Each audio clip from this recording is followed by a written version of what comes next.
네, 안녕하세요. 재무설계사 박종진입니다. 네, 안녕하세요. 오늘도 너무 기대가 되는데 보니까 지난번에 저희가 주식 투자를 어떻게 하는지 그리고 원칙에 대해서 배웠잖아요.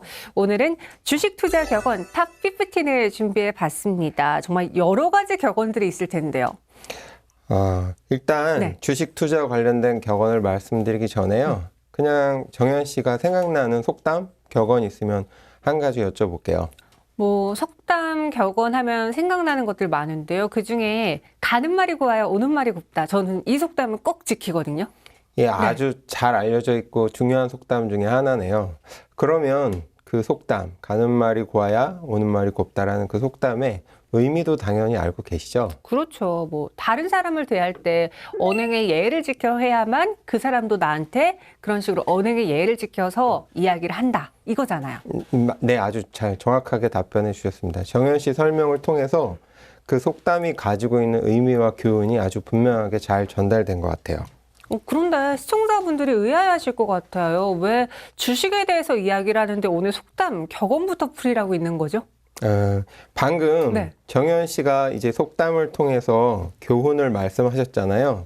그래서 그 긴 교훈이 한마디의 속담을 통해서 함축적으로 전달이 될 수 있다는 것을 저희가 지금 경험을 했죠. 네. 한마디 격언 속에 여러 가지 깊은 뜻을 전달하려는 그 선조들의 지혜가 담겨 있다라고 볼 수 있습니다. 그래서 오늘 하고 이제 다음 주 이 시간에는 주식 투자와 관련된 이제 깊이 있는 지혜들을 담은 어떤 주식 투자 과거 전문가들의 속담들을, 격언들을 이제 함축해서 알려드리려고 합니다. 물론 그 속담과 함께 그 속담에 담겨 있는 교훈이나 의미들도 자세하게 설명을 해드릴 거예요. 근데 너무 많아서 이번 주에는 8가지만 먼저 설명을 해드리고 다음 주에 나머지 7가지를 추가로 설명을 해드리려고 합니다. 네, 총 15가지의 속담 격언인데요. 그중에서 오늘은 8가지의 격언에 대해서 먼저 알아보도록 하겠습니다. 첫 번째, 저는 이 격언을 보고 정말 와닿았어요. 주식을 사기보다는 때를 사라라는 말이 있더라고요. 네. 이 속담은 어떤 뜻이냐면 이제 주식 투자를 하는 가장 큰 목적이 여러 가지가 있을 수 있죠. 뭐 대주주 같은 경우는 사실 경영권 참여가 제일 중요하겠지만 네. 일반 투자자들, 소액 투자자들의 경우에는 대부분 어떤 경영권 참여보다는 주식 투자를 통해서 그 차익을 실현해서 어떤 수익을 얻고 싶다라는 게 가장 큰 목적인 경우가 많아요. 네. 그런데 이제 어떤 주식을 선정을 해서 투자를 했다고 해서 반드시 동일하게 수익을 얻거나 동일하게 손해를 보진 않거든요. 그렇죠. 같은 종목인데 어떤 분은 그 종목을 투자해서 수익이 났다고 하고 어떤 분은 손해를 봤다고 해요. 네. 그런 경험 들어보신 적 있으시죠? 네. 그게 왜 그러냐면 제가 투자를 아주 단순하게 이해를 하면 복잡한 걸 다 내려놓고 가장 단순한 부분 포인트를 잡자고 하면 싸게 사서 비싸게 팔아야 수익이 난다고 했잖아요. 네. 근데 문제는 모든 분들이 그렇게 투자를 하는 게 아니라 반대의 경우가 더 많다는 거죠. 비싸게 사서 싸게 팔면 손해를 보게 되는 거잖아요. 거꾸로 네. 생각하면. 그런 경우가 많다는 거예요. 그래서 앞으로 유망한 종목, 성장성이 있는 종목을 잘 구분해서 옥석을 가려서 선택을 하는 것도 중요하지만 그 종목일지라도 어느 타이밍에 사서 네. 어느 타이밍에 팔 것인가가 상당히 중요하다는 거죠. 그래서 슬라이드 보시면 알겠지만 손해보는 투자의 케이스입니다. 주가가 10,000원일 때 고점에서 사가지고 5,000원일 때 저점에서 팔게 되면 당연히 손해를 보게 되겠죠. 네. 물론 뭐 극단적인 얘기긴 하지만 이 중간에 어느 포인트든 뭐 약간 차이가 나는 시점에 사고 파신다 해도 손해를 보는 건 마찬가지일 겁니다. 네. 근데 반대로 수익이 나는 투자는 5,000원에 사서 10,000원에 판다는 거예요. 물론 이걸 하기 위해서는 내가 지금 대하고 있는 시점이 이 종목에 또는 이 업종의 경기에 좀 그래도 화랑인 부분인가 아니면 좀 바닥권인가에 대한 판단을 하는 노력은 필요하고 뭐 약간의 공부도 필요합니다. 하지만 대부분의 투자자들이 그 공부하는 과정이 힘들고 귀찮고 어렵기 때문에 다 생략을 하거든요. 네. 그리고 그런 어떤 판단 없이 그냥 전번 시간에도 말씀드렸지만 어떤 주가의 흐름, 차트의 모양만 보고서 판단을 하는 경우가 많아요. 그래서 그런 좀 무모한 투자는 좀 벗어나시고 지금 시기가 어떤 시기인가, 이 종목을 사기에 적당한 시기인가, 아니면 기다려야 되는 시기인가, 네. 아니면 팔기에 적당한 시기인가에 대해서 좀 구체적인 고민을 하시고 마음속에 여러 가지 분석을 하신 다음에 그 다음에 액션을 취하셨으면 좋겠다라는 그런 어떤 마음이 담긴 속담이다라고 이해를 하시면 좋을 것 같아요. 네, 말씀하신 것처럼 제 주변에서도요, 똑같은 회사의 주식을 샀는데 어떤 분은 손실을 보고 어떤 분은 수익을 보는 경우가 많습니다. 단순히 이 회사를 사야지 그 종목을 고르는 데만 너무 치중하지 마시고요. 타이밍, 때를 사라라고 다시 한번 강조해 주셨어요. 이 점 꼭 기억해 주시고요. 두 번째 격언을 좀 보자면 숲을 먼저 보고 그 다음에 나무를 보아라입니다. 뭐 거시적, 미시 이런 말들이 있잖아요. 네, 비슷한 내용인가요? 그렇죠. 네. 이 속담은 사실 증권가에서만 쓰이는 속담이 아니라 여러 분야에서 사실 접목돼서 사용되는 속담이기도 합니다. 네. 산에 가는 거 좋아하세요, 정현 씨? 죄송해요. 안 좋아해요. 가보시기는 했죠. 당연하죠. 이렇게 네. 좀 큰 산에 가보면, 지리산이나 뭐 이런 큰 산에 가보면 멀리서 바라봤을 때도 이제 산세가 웅장하잖아요. 네. 그래서 숲이 보이죠. 그런데 실제로 등산을 시작하고 나면 이렇게 조금씩 올라갈 때는 그 웅장한 산세가 한눈에 들어오지는 않아요. 네. 그리고 지나가면서 옆에 서 있는 나무 하나하나가 보이죠. 그렇죠. 그래서 숲을 보는 것도 중요하고 나무를 보는 것도 둘 다 중요합니다. 사실은 둘 다 중요한데 숲을 먼저 보고 나무를 보아라라는 속담은 나무를 보지 말라는 것이 아니라 네. 그래도 산세를 먼저 전체적으로 보고 그리고 나서 구체적인 어떤 나무 하나를 봐라. 이런 의미로 받아들이시는 게 오히려 더 적당하다고 생각해요. 저희가 아주 하물며 아이들 데리고 놀이공원에 가서도 네. 처음에 입장료를 내고 이제 출입구에 들어서잖아요.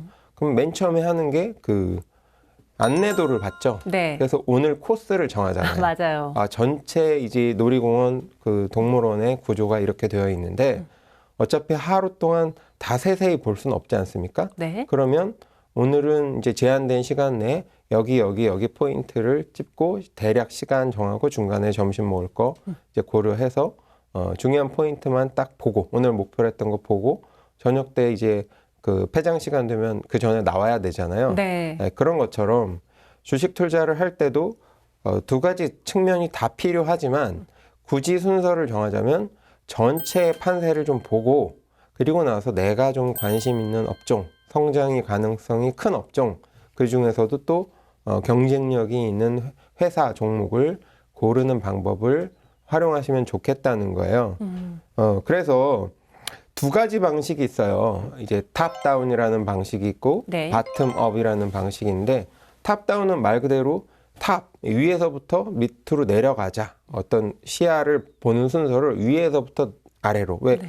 컴퓨터 같은 거 보면 그 홈페이지에 보면 메뉴가 맨 위에 있고 상위 메뉴를 누르면 밑에 쭈루룩 하위 메뉴들이 나오잖아요. 그걸 네. 탑다운 메뉴라고 하거든요. 그런 것처럼 여기 슬라이드 보시면 알겠지만 제일 먼저 전 세계 거시 경제가 지금 어떤 상황인지 그리고 어떤 산업들의 분석을 해봐서 어떤 산업이 지금 뭔가 성장성이 있고 모멘텀이 있고 성장 모멘텀이 있는지 뭐 이런 것들을 좀 먼저 살펴본 다음에 그 다음에 그러면 지금 상황에서는 유망 산업이 어느 쪽인 것 같아 라는 부분이 나와요. 서로 비교를 해보면. 네. 그 중에서도 그 유망 산업 내에도 여러 가지 종목들이 있는데 미세하게 보면 약간의 차이점이 있거든요. 구체적인 어떤 상품의 차이라든지 주력하는 어떤 개발하는 R&D를 투자하는 이런 것들에 있어서 차이가 있습니다. 그러면 앞으로 어떤 것이 더 전망이 있을지 이런 네. 부분들을 찾아보는 거죠.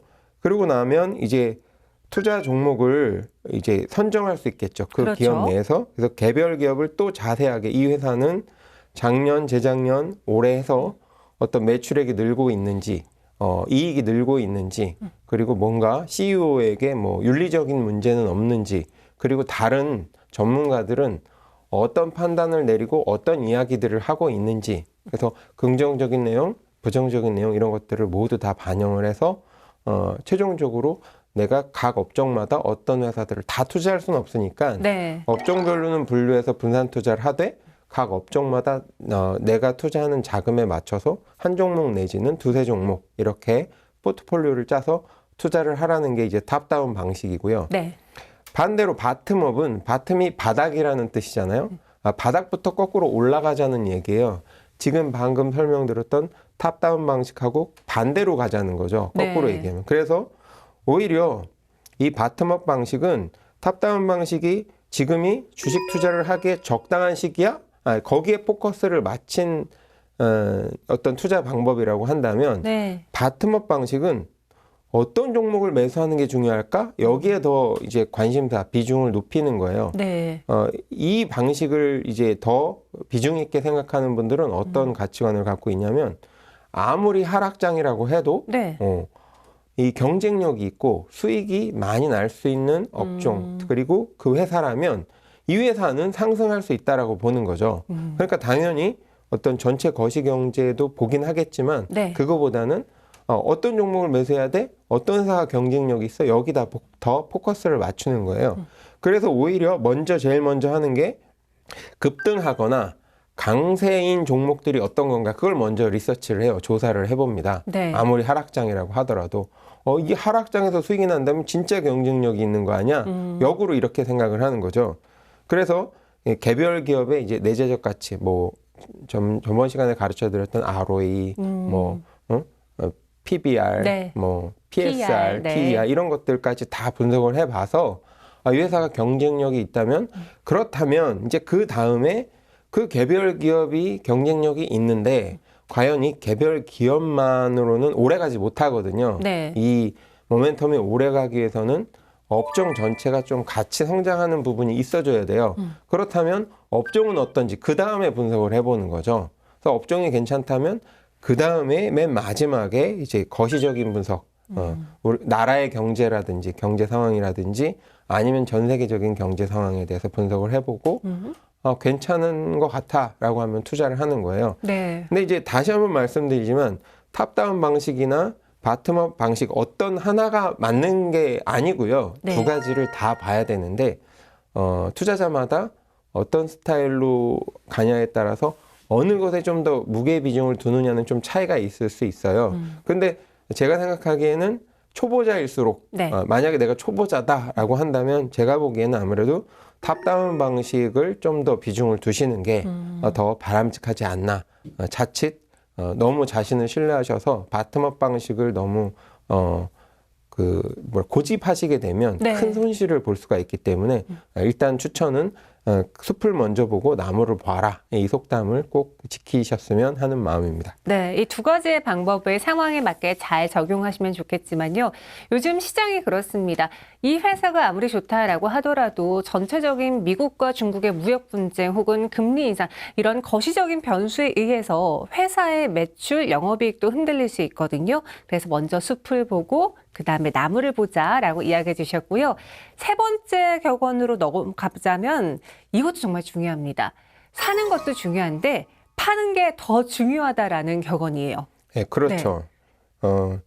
이제 차익이 나고 있을 때 상황을 가정한 속담이라고 보시면 돼요. 내가 좀 저렴하게 사서 차익이 나고 있다. 네. 이런 상황에서 이제 적용되는 속담인데요. 이때 이제 파는 시점이 중요하겠죠. 그렇죠. 수익은 나고 있지만 어느 시점에 파느냐에 따라서 수익률의 차이가 커질 수 있다는 거죠. 대부분의 경우 이제 수익이 나기 시작하면 불안해지기 시작합니다. 왜냐하면 내가 싸게 샀는데 많이 올랐다는 얘기는 네.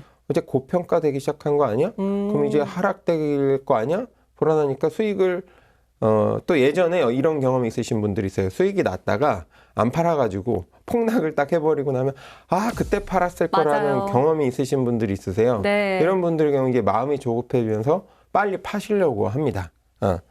근데 이제 그렇게 하시면 안 되고 또는 이제 충분히 수익이 났어요. 그리고 이미 가치가 다 반영돼서 가치가 가격에 다 반영이 돼서 충분한 수익을 누릴 수 있는 타이밍이 됐는데도 심지어는 천정을 찍고 하락 추세에 돌아왔는데도 이건 더 가지고 있어야 돼. 이만큼 수익이 났는데 무조건 올라간다 더.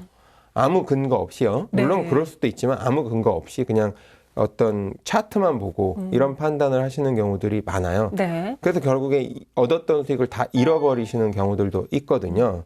그래서 그 슬라이드 보시면 알겠지만 어떤 이제 초보자일수록 뭐 이제 하락장에서 사기는 좀 어렵고요. 마음이 불안하기 때문에 상승 추세 돌아선 다음에 네. 이제 매수를 하시는데 매수를 하시고 그 불안한 마음에 제가 첫 번째 매도라고 써드린 포인트에 파세요. 대부분. 근데 문제는 내가 매도를 하고 난 다음에도 더 올라간단 말이에요. 그럼 계속 찾아봐요, 그거. 예, 그렇죠. 아, 근데 괜히 팔았다 뭐 이런 후회를 하시면서 네. 결국에는 꼭지점, 그러니까 천정권에서 재매수를 하시는 경우가 많아요. 아, 괜히 먼저 팔았구나 하면서. 네. 근데 문제는 이미 천장에 다다랐기 때문에 내가 사기 시작할 때는 이제 하락할 경우가 많습니다. 그러면 그나마 아이고 내가 잘못했구나 하고 제가 재매도라고 그 화살표 그려드린 포인트에서 파시면 그나마 다행이에요. 그래도 네. 큰 손해는 안 보셨고 이미 앞에서 어느 정도 수익을 얻었기 때문에 플러스 마이너스 하면 적어도 큰 손해는 보지 않고 약간의 이익을 남기는 경우가 많거든요. 그런데 문제는 이제 여기서부터 오기가 생기시는 거죠. 네. 사실 내가 매수했던 가격보다는 재매도 가격이 비싼 편이기 때문에 큰 손해가 아니거든요. 그럼 그렇게 판단을 하셔야 되는데 대부분의 일반 투자자들은 자기가 재매수했던 시점의 가격을 생각합니다. 아, 내가 천장에서 샀는데 이거 네. 손해잖아. 이거 버텨서 내가 원금 될 때까지는 기다릴 거야 하다가 급락장을 다 맞으시고 비를 다 맞으시고 나서 이제 손실매도 밑에서 손실매도 하시는 경우들이 많다는 거예요. 그래서 이렇게 하시면 안 되고 매수를 하실 때부터 이 주식의 가치를 고려하셔서 내가 어느 정도 수익이 나면 내가 산 가격 대비 어느 가격이 되면 팔고 나올 거야. 뭐 그 이후에 더 올라가든 떨어지든 그거는 내가 판단하지 않고 내 생각에는 이 정도 수익이면 충분해 라고 정해 놓은 다음에 그 가격이 되면 그냥 매도하고 처음부터 새로 세팅 뭐 다시 투자하시든 말든 그럴 수는 있지만 네. 어떤 과거에 내가 투자했던 가격과 매도했던 가격은 잊어버리시고 새로운 마음으로 다시 세팅을 하셔야 된다. 이런 속담으로 이해를 하시면 되겠습니다. 네. 수익을 극대화하려는 그 욕심 때문에 많은 분들이 처음에 난 수익을 지키지 못하고 손실로 마감하시는 분들이 많은데요. 이렇게 살 때보다 파는 게 더 중요하다라는 격언을 다시 한번 되새기면서 수익을 온전히 챙겨보도록 하겠습니다. 이번에는 네 번째 격언인데요. 모두가 좋다는 종목은 피하는 게 좋다. 사실 전 처음에 이 격언을 듣고 이게 말이 돼? 남들 다 좋다는 건 정말 좋은 회사잖아, 정말 좋은 주식이잖아 라고 생각을 했는데 이 격언이 왜 맞는 걸까요? 이 격언은요. 네. 모든 사람이 이제 다 좋다라고 말하는 주식은 이미 많은 사람들이 좋다라고 판단했기 때문에 샀겠죠. 그렇겠죠.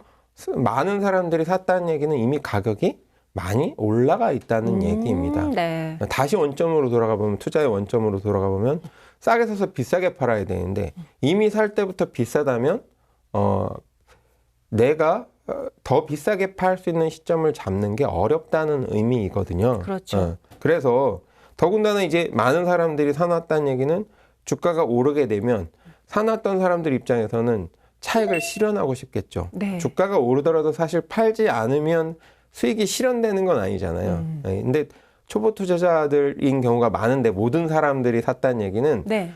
일반 투자자, 초보 투자자들이 많이 포함됐다는 얘기거든요. 근데 이 사람들은 투자를 했을 때 빨리 수익을 얻고 싶은 마음이 강해요. 그렇기 때문에 이미 주가가 올라가 있다. 그리고 많은 사람들이 관심을 가져서 조금 더 오른다면 멀지 않은 시간 내에 다 매도를 하려는 경향이 나타날 가능성이 높다. 결국엔 매도 세력이 많아진다는 얘기는 가격이 떨어질 수밖에 없다라는 얘기입니다. 네. 그래서 주식시장에서 속담이 있는데 구두 닦기가 어떤 종목을 추천하면 이제 주식을 팔 때가 되었다.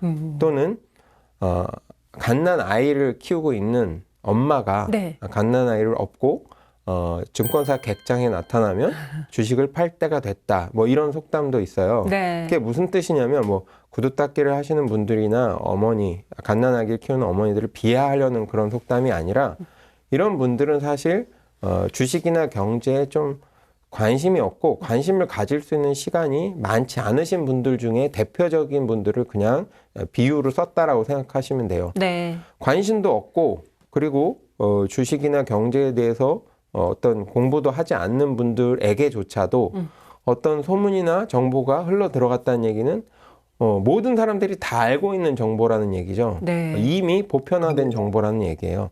사실 주식은 선행지수이기 때문에 무언가 확정되고 나면 이미 주가에 반영이 되어서 별 메리트가 없는 경우가 많습니다. 아직 불확실할 때 좀 긍정적인 전망이 있는 주식을 싸게 사서 갖고 있다가 그게 실현이 되면 주가에 반영이 되니까 이미 반영이 돼 있는 상태, 가격이 높아져서 그때 팔아서 이익을 내자는 얘기인데 네. 이미 이런 분들, 주식에 관심이 없고 주식을 공부할 만한 시간이 없는 분들조차도 알고 있는 정보라면 이미 고점일 가능성이 높다라는 의미죠. 네. 그래서 이런 부분들을 고려해서 모두가 좋다는 종목은 조금 투자를 좀 신중하셔야 된다, 이런 의미로 이해하시면 될 것 같아요.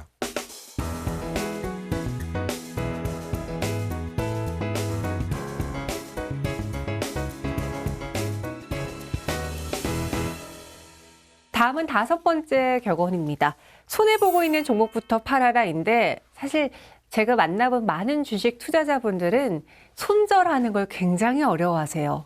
그렇죠. 네. 네. 이 손절이라는 건 결국엔 내가 투자를 한 것에 있어서 손해가 났다는 것을 확정시키는 행위입니다. 네. 이 사람의 어떤 심리상 내가 실패했다는 것을 인정하고 싶지 않은 경향이 있죠. 누구든. 더군다나 주식 투자에 있어서는 숫자로 분명하게 나오기 때문에 더 싫어합니다. 네. 내가 손해가 나 있는 상황이라고 하더라도 좀 더 버티게 되면 올라갈 수도 있잖아 라는 그렇죠. 마음이 있거든요. 네. 근데 내가 실제로 매도를 해버리면, 팔아버리면 손해가 확정이 돼버리는 거거든요. 그런 심리에서 나오는 어떤 잘못된 투자 관행이라고 할 수 있는데, 그런 습관을 하지 말아라 라는 속담으로 이해를 하시면 될 것 같아요. 손해보고 있는 종목부터 팔아라는 얘기는. 그래서 경험 없는 투자자들은 오히려 이익이 많이 나는 종목을 팔고 손해나고 있는 종목을 장기간 갖고 있지만 사실은 그 반대로 해야 된다라는 주장을 하는 거예요. 네. 예를 들어서 슬라이드 보시면 두 종목을 투자했다고 해볼게요. A 종목하고 B 종목. 네. 투자 자금은 10만 원인데 1월에 A 종목은 주가가 10,000원이어서 이제 반반 투자를 했기 때문에 5만 원 가지고 5주를 사고, B주는 5,000원짜리 주식이어서 10주를 샀다라고 해볼게요. 네. 그런데 이제 6월 달쯤 돼서 이제 반년 정도 지나고 나서 가격을 봤더니 A 종목은 오히려 5,000원으로 가격이 떨어졌고, 네. 5주 샀으니까 이제 주수는 그대로겠죠. 그리고 B 종목은 10,000원으로 올랐어요. 그러면 A 종목은 5,000원이 됐고 10,000원에 샀기 때문에 사실 한 주당 5,000원씩 손해를 봤죠. 근데 네. 5주를 샀기 때문에 25,000원 손해 봤겠죠. 네. 그리고 B 종목은 5,000원에 샀는데 10,000원의 가격이 됐으니까 한 주당 5,000원씩 수익이 났고요. 10주니까 5만 원의 수익이 났을 겁니다. 네. 자, 수익률이 A주는 마이너스 50%, B주는 플러스 100%예요. 자, 정현 씨가 이 투자자라고 한다면 이 상황이에요. 6월 달이 됐어요. 네. 어떻게 하시겠어요? 내가 근데 돈이 꼭 필요해요. 돈이 꼭 필요해요. 일부는 팔아야 돼요. 네. 자, 어떤 주식을 파시겠어요? 저라면 수익이 난 걸 팔겠어요. 그렇죠. 대부분 분들이 그렇게 판단하십니다. 왜냐하면 수익이 난 걸 파는 순간 기분이 좋아지거든요. 그렇죠. 돈도 벌고. 예, 내가 5만 원 투자했는데 이제 25만 원이 돼 있잖아요. 당연히 기분이 좋겠죠. 네. 근데 거꾸로 A 종목 손해난 걸 팔면 손실이 확정되니까 기분이 나빠지죠. 그런데 합리적인 판단이라면 그렇게 하시면 안 됩니다. 일단 합리적인 판단을 하기 위해서는 내가 기존에 매입했던 가격 있잖아요. 네. A 주식이든 B 주식이든 마찬가지예요. 어떤 내가 매입했던 가격은 잊어버리시고 내가 이 주식을 가지고 있지 않다라는 전제 조건을 까셔야 돼요. 실제로는 갖고 있잖아요. 네. 내가 1월 달에 투자해서. 근데 갖고 있지 않다라는 어떤 가정을 하시는 거예요. 마음속에서. 그 상황에서 내가 새로 투자를 한다면 A 종목을 살까? B 종목을 살까? 한번 거꾸로 여쭤볼게요. 네. A 종목은 6개월간 마이너스 50%가 나 있어요. 네. B 종목은 플러스 100%가 나 있어요. 자, 정현 씨 6월 달에 새로 투자하는 거예요, 이번에는. 그러면 어떤 걸 투자하시겠어요? B 종목이 올랐을 때는 그 오른 이유가 있을 테니까 네. 왠지 B가 더 좋아 보이는데요. 그렇죠. 네. 막 크게 하락도 뭐 마이너스 5% 10%가 아니라 마이너스 50% 난 종목을 쉽게 투자할 수 있는 분들은 없습니다. 네. 특별한 호재가 없는 이상은요. 대부분 B종목을 사시거든요. 그렇게 판단이 드시면 이제 다시 원점으로 돌아오는 거죠. 내가 주식을 현재는 보유하고 있잖아요, 사실은. 네. 그렇기 때문에 내가 새로 산다면 B종목을 산다는 판단이 나오네 한다면 B종목은 그대로 보유를 하는 거고요. 새로 산다 해도 살 종목이니까. 네. A종목은 사지 않을 건데 라고 판단이 들었기 때문에 내가 가지고 있는 종목을 정리해서 팔고 손절매를 하고 나와야 되는 판단을 하는 게 합리적입니다. 물론 네. 손해가 났고 이익이 났다고 해서 반드시 이런 판단을 해야 되는 건 아니에요. 그 점은 오해를 하지 마시고요. 제 얘기의 포커스, 핵심은 이 주식을 갖고 있지 않다는 전제 조건으로 마음속에 상상을 하셔서 투자 의사 결정을 하셔야 된다는 겁니다. 네. 과거에 매입했던 가격에 자꾸 얽매이시면 그릇된 판단을 하실 가능성이 높다라는 거죠. 네, 주식 투자하시는 많은 분들이요, 이 손실난 종목들의 경우에는 버티면 오를 거야라고 희망을 가지시고요. 수익이 난 종목들의 경우에는 지금 안 팔았다가 다시 수익이 사라지면 어떡하지라고 걱정을 하십니다. 이렇게 그릇된 관점 때문에 나타날 수 있는 이 오류를 잡기 위한 격언이니까요. 꼭 기억해 주시고요. 손절매를 하지 못하고 시간이 더 지나서 그 손실 금액이 더 커질 수도 있다는 점도 꼭 기억해 보시기 바랄게요. 이번에는 6번째 격언입니다. 사고 팔고 쉬어라. 쉬는 것도 투자다라고 하는데 진짜 이 말도 맞는 것 같아요. 이렇게 매매를 하시다 보면 주식 매매를 하시다 보면 네. 어떤 그 차트를 이렇게 보고 있다 보면 내가 지금 꼭 사야 될 것 같아 또는 팔아야 될 것 같아 하는 유혹이 드시는 때가 많으세요. 맞아요. 근데 사실은 너무 빈번하게 매매를 하시다 보면 집중력이 떨어지기도 하고 적당한 타이밍이 아닌데 적절하지 않게 들어가셨다가 사실은 큰 돈을 투자하셨는데 하락까지는 아니더라도 그냥 박스권이라고 하죠. 왜 오르락내리락 제자리에서 뭐 몇 년간 가는 주식들도 많거든요. 네. 그렇게 돈이 묶이게 되는 것도 사실은 기회비용적인 측면에서 보면 다른 데 투자해서 수익을 얻을 수 있는 기회를 잃는 거잖아요. 그렇죠. 그래서 적절하지 않거든요. 더군다나 이제 하락장에 빠지게 되면 진짜 묶이는 거죠, 장기간. 그래서 너무 내가 꼭 사고 팔아야만 한다라는 강박관념에 빠지지 않았으면 좋겠다라는 속담으로 이해를 하시면 좋을 것 같아요. 네. 어떤 대세의 큰 장에서 내가 특히 수익을 크게 낸 다음, 그 다음에 특히 이 속담을 명심하시면 좋을 것 같은데, 경제라는 거, 경기라는 건 항상 사이클이 반복이 됩니다. 계속 좋거나 네. 계속 나쁜 경우는 없어요. 항상 오르락내리락, 오르락내리락 하는데 이제 오르락내리락 할 때 상승이 더 크면 하락이 좀 작으니까 큰 추세가 상승이 되는 거고 상승보다 하락이 더 크면 큰 추세가 하락이 되는 거지. 네. 쭉 올라가거나 쭉 내려가는 경우는 없어요. 주가 그래프를 보시면 아실 거예요. 뭐 지난 시간에 배웠던 엘리엇 파동도 마찬가지였잖아요. 네. 그래서 그런 개념에서 내가 만약에 어떤 큰 대세장에서 잘 타이밍을 잡아서 이제 저가쯤에서 샀고 고가쯤에서 팔아서 수익이 났다라고 하면 특히 그 타이밍 이제 자신감이 붙거든요. 네. 나를 믿을만한데 내가 종목을 딱 고르면 내 손은 마이다스의 손이야. 잡으면 다 황금이 돼. 이런 착각에 빠지시는 분들이 많아요. 그리고 네. 그럴 수가 있죠. 왜냐하면 워낙 큰 돈을 수익률을 얻었기 때문에. 이제 그때가 사실 위험할 때거든요. 그래서 오히려 그때는 이미 큰 대세 상승을 얻었다는 얘기는 앞으로는 박스권 또는 하락, 약간의 조정 하락 아니면 대세 하락까지도 나타날 가능성이 높아진 타이밍이라고 보시면 돼요. 네. 그리고 내가 이 시기 동안 수익을 내기 위해서 얼마나 신경을 쓰셨겠어요. 종목을 고르고 사야 되는 타이밍을 잡고 언제 사야 되지? 네. 언제 팔아야 되지? 실제 액션은 취하지 않으시더라도 고민을 정말 많이 하셨을 거란 말이에요. 그럼 사람이라는 게 집중력이 떨어집니다. 그리고 내가 대세 상승장만 지금 최근에 경험했기 때문에 하락에 대한 감각이 많이 떨어지세요. 네. 그래서 오히려 이럴 때는 적당한 수익, 내가 목표가로 했던 가격에 도달했을 때 팔고 수익을 실현했다면 이제는 잠깐 쉬는 게 좋다라는 거죠. 쉬면서 내 생각을 좀 객관적으로 돌리고 네. 그리고 다시 새로 세팅을 하는 거니까 과거에 내가 경험했던 어떤 그런 것들을 좀 내려놓고 새로운 마음으로 흰 도화지에 새 그림을 그리시는 쪽이 훨씬 낫다라는 겁니다. 그래서 그 그림 보시면 제가 일부러 막 큰 폭풍 후에 보라색 그 빨주노초파는 뭐 무지개색 우산을 쓰고 계신 분을 사진을 이제 올려놨는데 네. 이런 마음가짐이셔야 된다는 거예요. 아, 이제 내가 여기까지 폭포까지 올라왔잖아요. 네. 그 대세상승을 경험했잖아요. 폭포를 보기 위해서. 그래서 경험했단 말이에요. 근데 이제 내려갈 일만 남았죠. 내려갈 일만 남았고 이제 비가 많이 내릴 가능성이 높다라는 거죠. 그럼 비가 올 때는 어떻게 해야 돼요? 비가 갑자기 내려요. 네. 그러면 정인 씨 어떻게 해요? 비가 갑자기 내리면 우산을 사러 가요. 예, 우산을 사러 가든지 네. 아니면 빨리 처마 밑에 숨던지 둘 중에 하나잖아요. 네. 그럴 가능성이 높으니까 잠깐 쉬면서 좀 대세를 관망하는 시간을 갖는 것도 좋은 투자 방법이라는 거예요. 그러면 사람이 다시 객관적으로 돌아올 수 있다. 과거의 경험으로부터.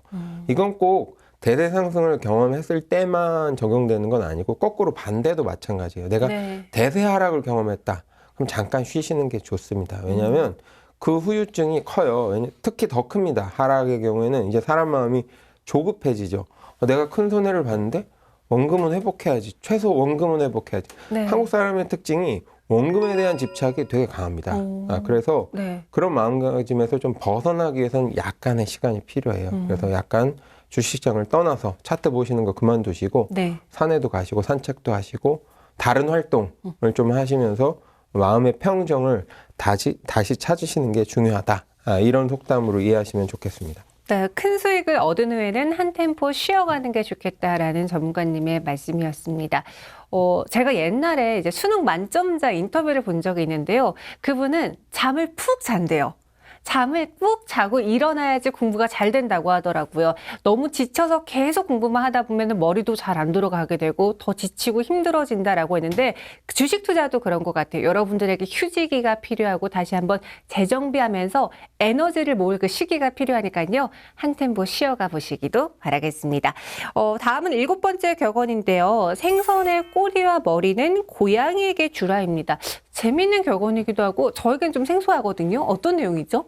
예, 생선을 가장 좋아하는 게 고양이잖아요. 네. 그래서 뭐 다른 속담도 있죠. 고양이에게 생선을 맡기랴 뭐 이런 속담도 있듯이 네. 그만큼 고양이가 생선을 좋아한다는 얘기인데요. 예전에 이제 시장에 가서 제가 어렸을 때 시장에 가서 어머니를 따라서 시장에 가면 어머니가 가끔 이제 저녁 반찬으로 생선을 사오실 때가 있었어요. 네. 뭐 고등어 같은 거 이제 대표적인 생선인데 그런 걸 사면 대부분 그 생선을 파시는 분이 이 생선을 그대로 비닐봉지에 담아서 주지 않아요. 대부분 머리하고 꼬리를 도막을 쳐서 버려버리고 네. 중간에 이제 몸통을 먹기 좋은 사이즈로 이제 토막을 쳐서 검정색 비닐봉지에 담아서 이렇게 주거든요. 네. 혹시 그 이유가 뭔지 아세요? 어, 왜 머리와 꼬리는 버려버릴까요? 머리와 꼬리를 안 먹어서 그런 건가요? 그렇죠. 뭐 가장 첫 번째 이유는 네. 잘 먹지 않으니까. 그게 첫 번째 이유고요. 네. 특히 여름 같은 경우에는 머리 부분이 부패, 이제 상하기가 되게 쉽답니다. 네. 그래서 같이 넣었을 경우에 이제 그 부분이 빨리 부패하기 시작하면서 이미 또 시장에 나왔을 때는 어느 정도 이제 잡힌 지 시간이 돼 있는 상태잖아요. 이미. 네. 그러니까 머리 부분을 떼버리고 이제 몸통 부분만 가져가서 부패를 방지하는 여러 가지 역할이 있습니다. 그런 것처럼 이 주식 투자를 하실 때도 그런 속담도 들어보셨죠? 무릎에서 사서 어깨에 팔아라. 네, 많이 이거 들어봤어요. 되게 유명한 속담이거든요. 그래서 이제 슬라이드 보시면 제일 좋은 건 최저가 이제 그 슬라이드 상에 10,000원에 사서 최고가 20,000원에 팔면 제일 좋겠죠. 제일 좋죠. 그런데 문제는 최저가나 최고가를 알 수 있는 사람이 있을까요? 주식 투자의 대가 워렌 버핏은 알까요? 아니, 모를 것 같아요. 아니면 우리나라의 뭐 미래에셋 대우그룹의 박현주 회장님은 아실까요? 아마도 어느 네. 분도 모를 겁니다. 그래서 최저가랑 최고가의 사고 판단하는 건 사실 불가능에 가까워요. 뭐 우연찮게 여러 번 투자하다 보니까 한두 번 그렇게 될 수는 있다라고 생각하지만 네. 내가 의도적으로 판단해서 딱딱 맞출 수 있다라고 생각하시는 분들은 아마도 좀 마음을 내려놓으셔야 된다고 생각해요. 그런 것처럼 특히 초보자의 경우에는 지난 시간에 가르쳐 드렸던 뭐 가치 투자와 성장주 투자 방법이 있었지만 저는 이제 초보자의 경우는 심리적인 측면에서 성장주 투자 쪽을 추천을 하거든요. 네. 무슨 얘기냐면 이미 오르기 시작한 거, 상승세 초반기에 사서 충분히 상승한 다음에 파셔라. 왜냐하면 가치주 투자 방식을 이제 적용하시다 보면 내가 산 다음에 떨어질 수도 있거든요. 네. 근데 그 구간에 너무 힘들어요, 초보자는. 그래서 그 방법보다는 성장주 투자 방법 위주로 제가 이제 슬라이드를 그린 건데, 상승이 시작된 다음에 10,000원에는 못 사지만 12,500원 정도는 살 수 있다는 거죠. 이미 상승이 시작됐다는 게 눈에 들어오고, 네.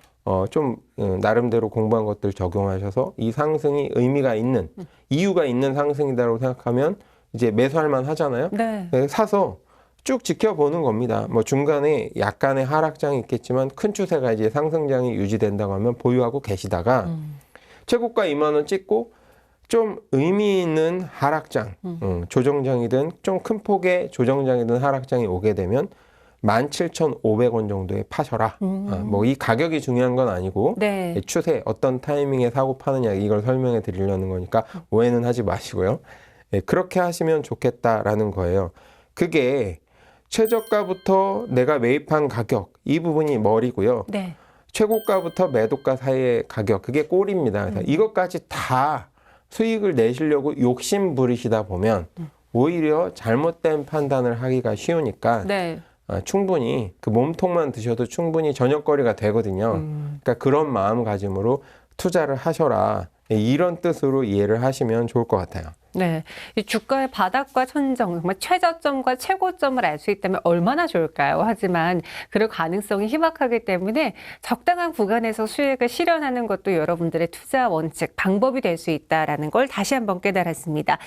참 이해는 가지만 실전에서 저희가 쓰기 어렵잖아요. 그래도 계속해서 이 격언을 되새기신다면은 언젠간 여러분들도 충분히 실현하실 수 있을 겁니다. 다음은 8번째 격언인 팔고 나서도 애통하지 마라 이건데요. 사실 내가 판 종목을 계속 찾아보시는 분들 많으세요. 그래서 이 종목이 떨어지면 너무 좋아하고 종목을 팔았는데 오르면 애통해하시고 이 청개구리 법칙이라고 하잖아요. 그렇죠. 이런 분들의 경우에는 또 어떤 격언을 가장 중시 살펴봐야 될까요? 지금 이제 설명해 드리려는 팔고 나서 올라도 네. 애통해하지 말아라. 이런 건 이제 슬라이드 보시면 아까 설명해 드렸듯이 뭐 12,500원쯤 사서 최고점 찍고 17,500원에 팔았다고 이제 가정을 해볼게요. 네. 팔았는데 그 다음 장세는 두 가지가 있을 수 있겠죠. 크게 보면 내가 매도한 가격보다 다시 조정을 거친 다음에 다시 상승을 하는 경우도 있고요. 네. 아니면 내가 예상했듯이 그냥 하락 추세 그대로 유지가 되는 경우가 있습니다. 물론 뭐 보합인 경우도 있겠지만 이제 그 경우는 크게 문제가 되지는 않으니까 두 가지 경우를 말씀을 드릴게요. 자, 그러면 이제 하락을 하면 정현 씨 말씀처럼 기분이 좋아요. 아싸, 내가 잘 맞췄다. 네. 이런 마음이 드는 거죠. 그리고 나는 손해를 줄였어. 이런 기쁨이 있는 거예요. 근데 문제는 하락할 줄 알고 네. 내 나름대로는 최고점이 찍었다. 지난 걸 확인했기 때문에 나는 적당한 타이밍에 팔았어. 너무 급하게 판 것도 아니고 충분히 확인하고 팔았어라고 합리적인 판단을 했다고 믿고 있는데 대세 상승장으로 다시 전환을 해버리는 거예요. 네. 그냥 약간의 조정이었던 거죠. 어떻게 보면. 그랬을 경우에 마음이 안 좋아요. 조급해져요. 사실은 내가 산 가격보다 충분히 원하는 수익을 얻었음에도 불구하고 제가 말씀드렸잖아요. 내가 전체적인 수익률에 사람들이 포커스를 맞추는 게 아니라 네. 마지막에 내가 했던 행위를 기준으로 사람들은 모두 판단을 하는 경우가 많습니다. 지금 같은 경우에는 17,500원에 매도한 게 마지막 행위잖아요. 네. 그러면 내가 17,500원에 팔지 않았으면 지금 2만 원 가 있는데 이 생각에 사로잡히는 거예요. 그래서 마음이 너무 애통하죠. 그 애통한 거에서 끝나면 다행이에요. 근데 사람이라는 게 어때요?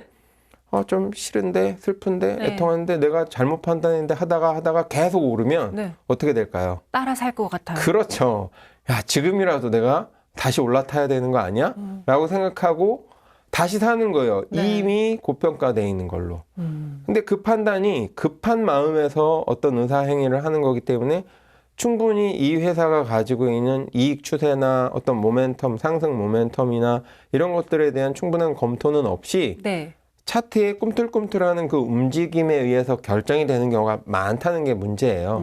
물론 그 대세 상승이 정말 의미가 있는 것이어서 그대로 가서 내가 지금 추격 매수를 하는 게 오히려 바람직한 경우가 없는 것은 아닙니다. 주식이라는 게. 네. 하지만 대부분들이 그런 어떤 객관적인 분석에 의해서 하는 것이 아니고 그냥 감정적인 거. 내가 17,500원에 팔았는데 더 올라버렸어? 잘못 팔았네? 네. 슬퍼? 그러다가 이제 너무 비싼 가격에 올라탔는데 그때부터 진짜 내가 우려했던 대세 하락이 나와버리는 경우죠. 네. 그렇게 되면 상당히 심리적으로 몰리게 되거든요. 그래서 그런 어떤 잘못된 판단을 해서는 안 된다라고 생각하시면 될 것 같아요. 왜 이게 중요하냐면 이제 회계상 회사를 경영하는 경영학에서 얘기하는 수익하고 비용, 그리고 경제학에서 얘기하는 수익 비용이 좀 개념이 달라요. 네. 슬라이드 보시면 되게 어려운 것 같지만 별거 아니거든요. 그러니까 맨 좌측에 회사에서 운영을 할 때 쓰는 회계 방법입니다. 네. 어떤 상품이나 서비스를 팔아서 매출이 올라요. 그 중에는 다 이익은 아니잖아요. 그걸 상품이나 서비스를 공급하기 위해서 내가 쓴 비용이 있죠. 네. 비용, 내 주머니에서 나간 돈, 그게 회계적 비용입니다. 남는 게 이익이겠죠. 근데 경제학에서는 이렇게 보지 않습니다. 경제학에서는 어떻게 판단을 하냐면 회계적 비용도 당연히 비용이지만 암묵적 비용도 비용으로 봅니다. 이제 암묵적 비용이라는 건 뭐냐면 네.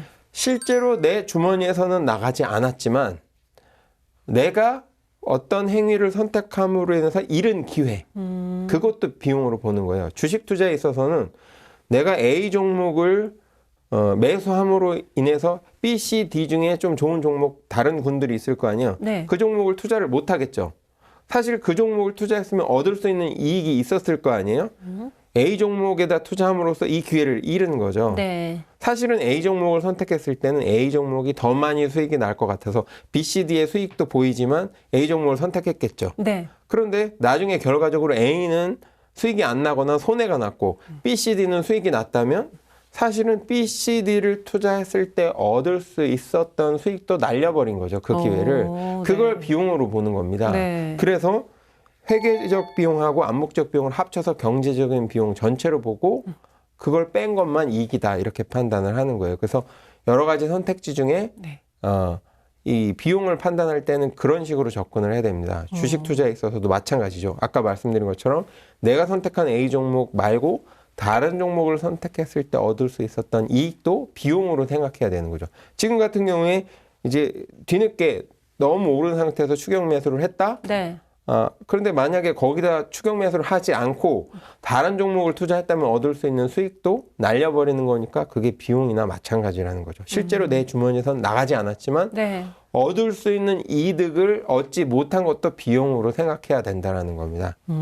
그래서 그런 부분들을 고려해서 판단을 하셔야 된다. 결국에 합리적인 판단이라는 건 내가 A 종목을 선택해서 얻을 수 있었던 경제적 이익하고 네. 날려버린 여러 다른 종목들로 얻을 수 있는 이익 중에서 가장 큰 거 하나만 딱 선정을 해서 그 암묵적 비용으로 봐서 이게 내가 선택한 종목으로 얻을 수 있는 경제적 이익이 B 종목의 암묵적 비용보다 클 때 내가 잘 선택을 한 거다라고 판단을 할 수 있는데 이제 앞서 설명해드린 케이스의 추격 매수는 그렇지 못하고 거꾸로 손해를 보는 경우, 경제적 이익으로 봤을 때 손해를 보게 되는 경우가 더 많다라고 생각하시면 될 것 같아요.